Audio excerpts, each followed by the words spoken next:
many upsets. I think in our group especially, like there's a lot of quality and the teams are all pretty evenly matched. So it was it was enjoyable to watch the game and see them see what both teams have got to offer. And I think Australia, they were really comfortable defending and they put everything on the line. And obviously they were a real big threat on the counter attack as well. So training up in the next few days is just going to be about how we kind of nullify their threats and then what positions we need to get into to exploit their back line and obviously try and score goals.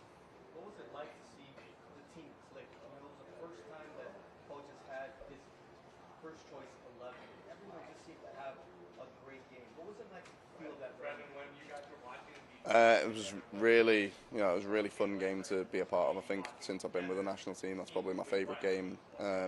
We showed what we can do, and the whole moment, the fact that it was the opening game on home soil, the fans, our families being there, pitch was incredible, the atmosphere was great. So to top that off with a great performance and everyone's, like you said, sort of clicking and being on the same page and playing well, made us really enjoy the game and enjoy working hard for each other and performing.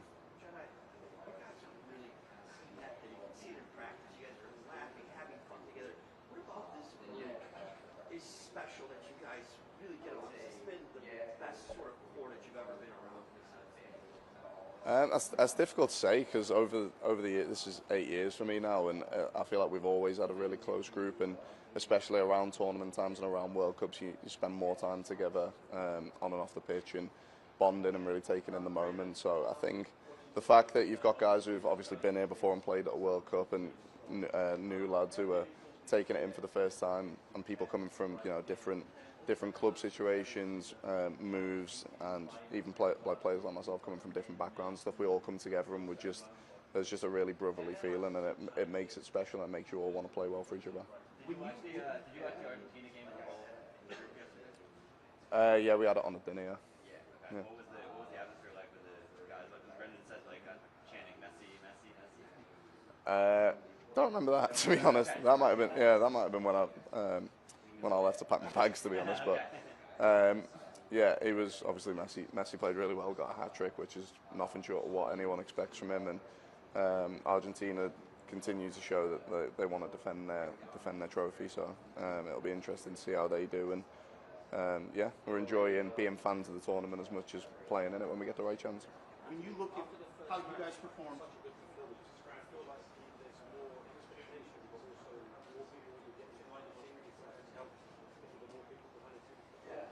Yeah, I think we've set a standard for ourselves, and yeah, we've set an expectation that if that's the level we can perform at, then why not do that all the time? And it's not going to be as easy as we're just going to turn up and play a perfect game every time. There's going to be moments where we're against it and we have to figure out how to try and grind out results and win games when we're not doing so well. But in an ideal world, we set up every game like pretty well like we did, and execute the game plan how we did, and we keep going. But I think the performance has definitely got the country excited and the world, to kind of recognise that we're a really good team and we can do things in this tournament, which I don't think people expected us to do beforehand. How do you get there to that performance? Because there's not much time in the national team to work together. How do you get there, and how much Argentina has influenced you to have that fluidity, not only in the middle of the field, especially with you, and you're playing on the left-hand side. How do you get there? I think, well, he's obviously not being part of it so much myself, but Poch has had 2 years with this team to kind of try and get his mentality into the team, his way of wanting to play, and a lot of us have been in and out as well, which kind of disrupts the continuity of the team. But the 2 friendlies we had leading up to the game, I think, were very promising as well, and we came away even from the Germany game knowing there was a couple of issues, but still feeling really positive about the tournament, that we played really well against a good team, and then we translated that into the Paraguay game, and it's something we're just going to have to keep doing. When you look at what you guys were able to do offensively against Paraguay, how do you feel like that kind of compares to the firepower we saw yesterday with Argentina and France? Yeah, I think when you look at sort of how we were playing, the chances we were creating, that it shows that if we're on point, then there's no reason we can't do that against any team. And I think teams get a lot of belief when you know that you've got boys in the team who can score goals and be a threat in the attack, and we had a lot of that. We had a lot of chances. I felt like we could have scored more goals, and it's the same when you look at teams like France, like Argentina, like you said, the firepower they have and the quality up front, and they're going to rely on that because if they know if they're not playing well at any moment, they've got players who can, kind of take the game by the scruff of the neck and get goals, and we feel like we have that, which is a bonus.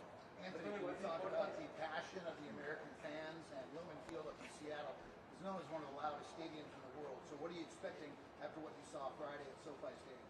Yeah, it's been incredible. I mean, the atmosphere at the game, it was one of the best I've been a part of, and I've only heard good things about Seattle, and I'm really looking forward to playing. The stadium looks amazing. I've heard about the sort of the history with soccer, and obviously Roldy playing there. He said he thinks it's going to be even louder than LA, so that's something we look forward to. The fans helping us, get through the game, and another just real good experience to be a part of.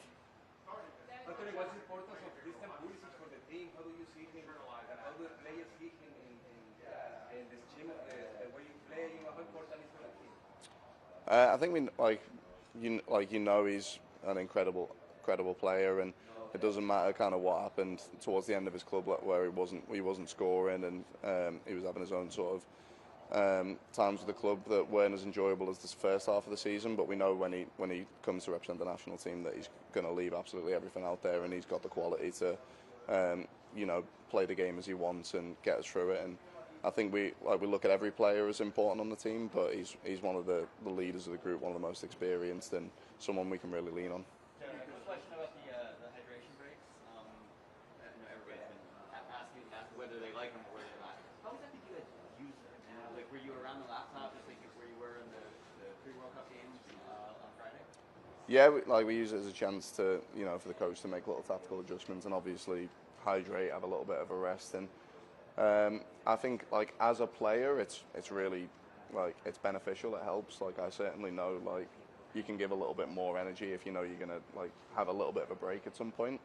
As a fan experience, watching the game, it does kind of, when there's commercials and stuff, it does kind of take you out of it. And we were in the game and we were all kind of ready to go from the hydration break, and the referees are saying, no, you've got more time, it's all right, because the ads are still running. So it's one of them things. I see pros and cons to both of it. As a player, I think it's great in terms of a performance perspective, but I can see why some people wouldn't like it. But it just is what it is. It's another part of the game now, and I don't think it's taken away from how enjoyable the tournament's been so far.